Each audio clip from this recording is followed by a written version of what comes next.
Depois de subir de cargo, é muito comum a gente se deparar com um excesso de demanda, um monte de coisa para fazer, novas atividades, novas coisas. Eu sei porque isso já aconteceu comigo também quando eu fui promovido e eu ainda vejo isso acontecer muito nas empresas que a gente vai prestar serviço. Então hoje eu quero conversar sobre como que você pode montar uma rotina, você sendo líder, que realmente seja eficiente e que dê conta de matar todas essas demandas. Então como que seria a rotina, a agenda de um líder, de um gestor de sucesso?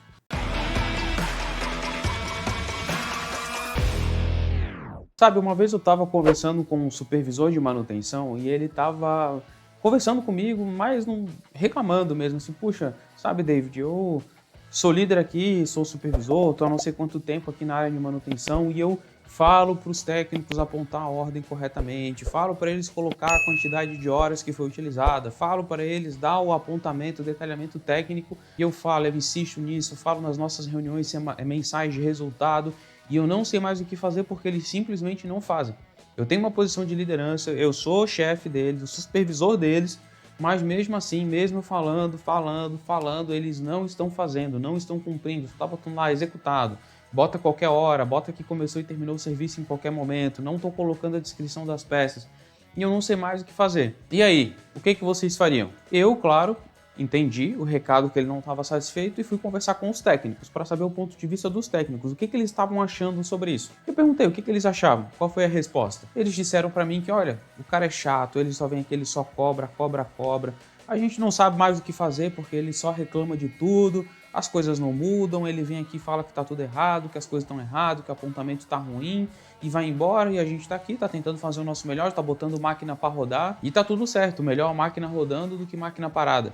Pelo menos assim ele não cobra a gente que as máquinas não estão paradas, não tem cobrança da operação, não tem cobrança da gestão da diretoria, que a máquina não está parada, pelo menos a gente está fazendo bem o nosso serviço. Então, se vocês já passaram por isso, vocês conseguem ver que nessa pequena frase, né, dos técnicos, comparado com o que o gestor estava falando, a gente consegue tirar daqui três coisas muito importantes.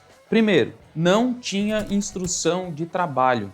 Os técnicos, eles faziam o que eles achavam que era importante e o que eles achavam que não era importante, eles não faziam. Eles diziam que software não deixa a máquina rodando. Então, para eles deixar o sistema deles de manutenção bem abastecido, não garantia que a máquina estivesse operando. Então, a falta de instrução clara, direcionada do que deveria ser feito, era um dos problemas que foram mapeados. E o segundo, não existia entendimento por parte dos técnicos sobre a importância de fazer os apontamentos. E eles também não tinham recebido o treinamento adequado. Foi feito um treinamento há muito tempo atrás que nunca foi feita uma reciclagem, nunca foi escrito realmente um procedimento por completo, nunca foi cobrado que eles seguissem aquele procedimento. Então, já que não tinha essa cobrança, já que não tinha esse treinamento, essa instrução, eles também acabavam fazendo do jeito que dava. E o terceiro ponto é que eles achavam que o supervisor só estava sendo chato e reclamando e reclamando. Eles não entendiam aquilo como uma cobrança real. Por quê? Porque se o chefe estava cobrando, mas não tinha punição, se o chefe estava cobrando, mas não tinha mudança, se o chefe estava cobrando, mas não tinha controle, se o chefe estava cobrando, mas não vinha nada depois dessa cobrança, para eles não era cobrança, porque não tinham consequências. Então eles entendiam que era o chefe reclamando, o chefe resmungão, o chefe falando que queria que melhorasse só porque queria. Eles não estavam entendendo que aquilo ali era uma forma de cobrança. E como que a gente faz, né, desenvolve uma forma de cobrança? Nós precisamos ter indicadores, nós precisamos ter plano de ação, nós precisamos colocar os colaboradores como responsáveis, nós precisamos entender as limitações e orientar e desenvolver, precisamos ter metas claras para bater e para chegar. E aí sim a gente mostra que a gente está controlando, mostra que nós estamos incomodados com aquilo e a gente tem que transferir essa incomodação para as outras pessoas. Mas olha só, uma conversa simples, analisar alguma coisa, a gente já olha o quanto a gente já consegue ver de possibilidade de melhoria. Então aqui vai o primeiro ponto, a primeira grande lição para um líder operacional ao construir a sua agenda, a lidar com várias demandas. Que você precisa ter uma estrutura de gestão que esteja tudo escrito, ensinado e controlado. Tudo que não está escrito é só uma opinião, é só uma vontade ou desejo. Quando isso está escrito, está mapeado, isso é uma documentação oficial da empresa, passa a ser uma regra, passa a ser algo que a gente precisa executar. Se não está ensinado, eu não preciso fazer, eu não sei por que fazer. Eu tenho muitas desculpas de não estar executando ou de estar executando da forma errada. E quando a gente fala de treinamento, não é treinar uma vez só e deu, acabou. É você tem que treinar continuamente. E o terceiro é que tem que estar sendo controlado. E o que não é controlado não é importante. Então a gente precisa fazer o controle, seja por meio de métricas, de indicadores, de reunião, de feedback, de controle em loco, mas precisa estar controlado para ter importância. Então, se está escrito é porque precisa ser feito, se está ensinado é porque eu sei como eu tenho que fazer, e se está sendo controlado é porque é importante. Assim você garante que você vai ter um ambiente para gerenciar suas demandas de forma adequada quando você for um líder. Afinal, pessoal, um líder ele precisa garantir de que tudo que é importante vai ser bem feito. E tudo que é importante e que gera valor vai estar sendo controlado e padronizado. Por isso que você deve trabalhar com POPs, checklists, fluxogramas, desenvolver instrução de trabalho, passo a passo de operação, LUP, LPP, ferramentas que façam, que fique muito claro o que precisa ser feito, o resultado que precisa ser alcançado e a importância que isso tem para a operação. Dê treinamentos constantes para o pessoal, não só assim, ó, pessoal, hoje é dia de treinamento, vou botar dentro de vocês uma sala de aula e esse aqui é o treinamento. Não, chama uma pessoa e fala, olha só, deixa eu te passar um treinamento aqui no meu computador, tá vendo? É assim, assim, assim que você vai fazer. Quando você vai na área, você, não, vem aqui que eu vou te dar um treinamento. Vamos andar aqui e eu vou te passar um treinamento, uma instrução. Deixe claro, use a palavra treinamento, use a palavra feedback, use a palavra devolutiva, retorno, use a palavra controle. Por quê? Porque muitas vezes você está ensinando as pessoas, você está passando instruções, só que como você não usa a palavra instrução, a pessoa não entende que aquilo ali está sendo uma orientação que precisa ser executado. Não entende que aquilo ali faz parte do treinamento que você está passando. Não entende que você está ali como líder, como gestor, transmitindo algo que é importante. Ele vai achar, isso aqui foi um bate-papo, o cara me mostrou alguma coisa, ele pediu para fazer alguma coisa. Não, deixa, olha, isso aqui, deixa eu te ensinar como faz. Isso aqui faz parte do seu treinamento. Deixar isso claro, verbalizar isso de forma aberta, ajuda muitas outras pessoas a entenderem que aquilo ali que você está fazendo como líder faz parte sim do treinamento, e não só quando você está dentro de uma sala de aula. E sobre a parte de controle, pessoal, usem e abusem de dados e de indicadores. Edward Deming, que é um dos papas da qualidade, olha essa frase que ele disse: sem dados, você é apenas mais uma pessoa com uma opinião. Então, se nós não temos dados para embasar o nosso argumento, nós somos só mais uma pessoa com opinião. Sendo uma pessoa líder, ou sendo uma pessoa chefe, ou sendo um supervisor ou um gestor, é só uma opinião. Então a gente precisa de dados para embasar o que estamos fazendo, e isso vai dar muito mais veracidade para o nosso controle. Eu lembro que quando eu fui promovido a líder pela primeira vez, a gestor, uma grande dificuldade que eu tive foi, puxa, agora eu tenho que gerenciar a minha agenda e gerenciar a agenda de mais vários colaboradores num ambiente de tanta pressão, tão hostil, tanta coisa acontecendo e tantos imprevistos. Como que eu faço para me gerenciar? Como que eu faço para organizar a minha agenda e conseguir liderar? E aí, eu utilizei uma técnica que eu li no livro. Não lembro mais o nome do livro, infelizmente, mas nesse livro que falava de liderança, ele dizia para usar a técnica do 20, 30, 50. Tá, mas e o que diz essa técnica, né?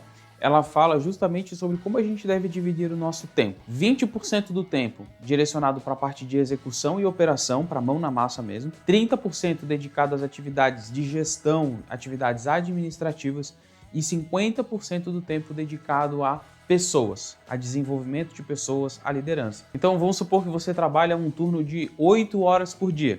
Significa que 1h30 é realmente mão na massa, executando a atividade, fazendo a coisa acontecer. 2h30 deve ser dedicada à parte de planejamento, à parte administrativa, da parte de rotinas e de gestão. E as outras 4 horas do seu dia deve ser dedicada a pessoas. Escutar as pessoas, entender o que está sendo feito, passar feedback, orientar essas pessoas. Então, por exemplo, dá uma olhada nesse quadrinho que basicamente resume essa estrutura. Como você pode ver, a gente tem ali a área, então execução e operação, 20% do seu tempo, num turno de 8 horas, 1h30 mais ou menos, e vai ser o quê? Suporte técnico pontual, cobrir falhas críticas, botar a mão na massa. Planejamento e administração, 30% do seu tempo, mais ou menos 2h30 do seu dia, e é para o quê? Desenvolvimento de indicadores, fazer reunião, elaborar planejamento, plano de tarefas ali, atividades, metas que precisa ser feito, e por último, pessoas, com 50% do tempo, 4 horas se o seu turno for de 8 horas, então praticamente meio período, delegar, acompanhar, treinar,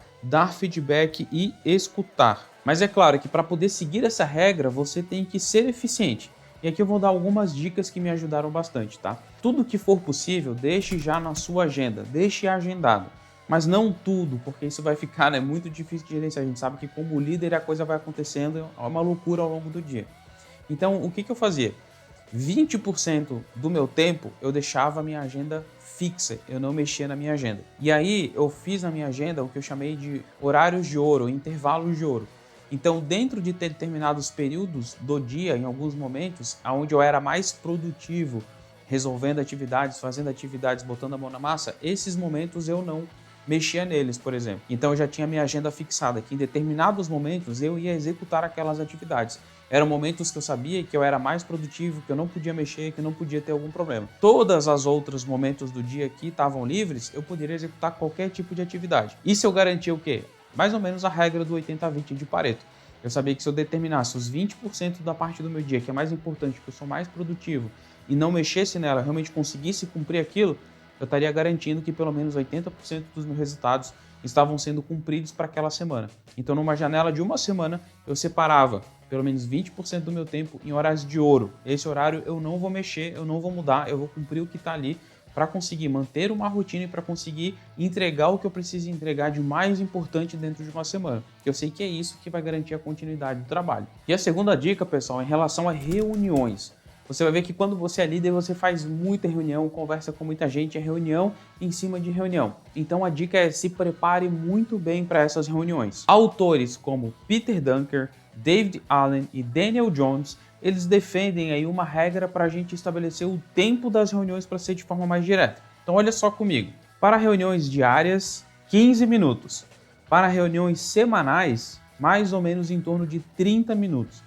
E para reuniões mensais, 45 minutos. E todas as reuniões somadas não devem passar de 20% do tempo total do seu mês. Então olha que interessante, as nossas reuniões elas precisam ser diretas. E aprender a fazer reunião curta é muito importante para o líder, porque o líder ele precisa passar a informação direta e clara. Se ele tem 2 horas para fazer isso numa reunião, significa que ele não está passando a mensagem direta e clara. Ele está sendo muito prolixo, está usando muitas palavras para passar uma ideia. Isso significa que o líder não teve tempo para poder desenvolver a sua ideia, a sua fala, de forma a passar isso de uma forma sintetizada, de uma forma mais curta, de uma forma mais certeira. E claro, como falou aqui na metodologia, a gente não deve ocupar mais do que 20% do tempo do nosso mês com reuniões. E a gente vê que muitas vezes um líder, o que mais ocupa dele é o tempo de reunião. Então, siga essas dicas, essas proporções que vai ajudar muito para você montar a sua agenda. Então, pessoal, o segundo ponto aqui desse nosso vídeo é: se você planeja muito, tem gente executando errado. Se você executa muito, é porque o seu planejamento está errado. O que isso significa? Que a gente tem que ter um equilíbrio entre planejar, controlar e executar. A gente tem que ter um equilíbrio entre as atividades administrativas e as atividades pessoais. Então, por isso que eu recomendei para vocês a técnica do 20, 30, 50, que ajuda bastante a gente conseguir balancear bem tudo isso para que a gente possa ter uma agenda muito melhor para o nosso dia a dia. E além disso tudo, eu ainda recomendo vocês a dar uma olhada nessas ferramentas que eu vou passar para vocês que pode ajudar vocês, tanto na parte de processo, na parte de projeto, gestão do tempo de vocês. Essas ferramentas são Miro, o Trello, a Asana, o Pomofocus, o ToGoTrack e geradores de ata de reunião, por exemplo, com inteligência artificial. Tudo isso vai te ajudar muito a ser muito mais eficiente e ter tudo sob controle, principalmente aí usando o software que hoje em dia tá tão mais tranquilo de usar. E falando nessas ferramentas hoje que a gente tem, tanto de gerar ata de reunião, por exemplo, que hoje em dia é muito mais fácil de fazer com inteligência artificial, que ao final da reunião gera tudo que foi discutido, os pontos que foram elencados e manda para todo mundo por e-mail. Poxa, muito bacana. Mas ainda o grande desafio é como que a gente consegue fazer as pessoas executarem aquilo que foi combinado, como que a gente bota o que foi planejado, o que foi decidido em prática. 2 ferramentas vão te ajudar muito na hora de colocar as coisas em prática, tá? São 2 ferramentas que a gente chama as ferramentas de priorização de atividades. A primeira delas é a matriz de Eisenhower, ou Eisenhower, que ela fala que existem coisas que são urgentes e coisas que são importantes, como você pode ver aí na tela agora. Aquilo que você vai fazer imediatamente é aquilo que é urgente e importante. Então isso você vai dar mais força, mais foco, mais energia e você provavelmente vai ter que pegar essas atividades para executar. Aquilo que é urgente, mas não é importante, você pode delegar para alguém fazer. Afinal, precisa ser feito naquela hora, mas não tem tanta importância, então você pode delegar. Agora, aquilo que é importante, mas que não é tão urgente, a gente bota isso num agendamento, coloca para a semana seguinte, marca um horário para fazer. Ao pensar dessa forma, mas entender bem qual que é a importância daquilo, o impacto que aquilo vai trazer para a organização, para o meu trabalho, a urgência que aquilo tem, o quanto eu preciso resolver rápido, ter isso bem em mente vai nos ajudar a tomar decisão muito mais rápido. E a segunda ferramenta é a matriz de Guth, que é um acrônimo, né? G para gravidade, U para urgência e T para tendência. Então nós vamos analisar 3 critérios. Qual é a gravidade dessa ação que a gente está tomando, ou disso que precisa ser feito, qual é a urgência disso e qual é a tendência. Ou seja, se eu não fizer nada, será que melhora com o tempo ou piora?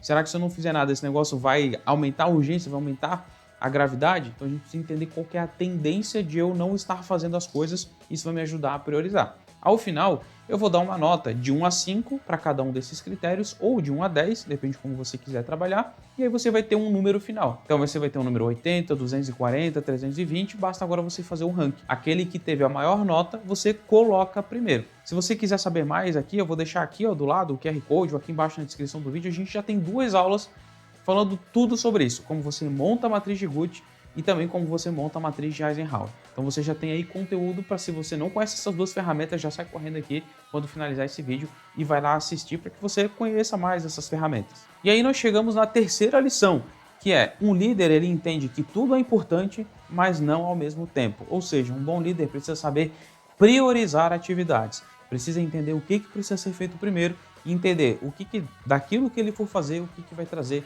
o maior resultado para a organização. É claro que você pode aplicar tudo isso e ainda chegar no final, às vezes, os seus colaboradores não quererem fazer. É por isso que o líder ele precisa ter esse dom de influenciar. E se você quiser ser esse líder magnético, que influencia pessoas, que motiva, que faz com que a coisa aconteça, eu vou convidar você a conhecer o nosso curso de liderança operacional, um curso totalmente voltado e dedicado à área da operação mesmo. Manutenção, operação, produção, industrial, aonde o bicho pega, aonde o galho quebra, aonde a coisa realmente acontece, lá no Gemba, em loco.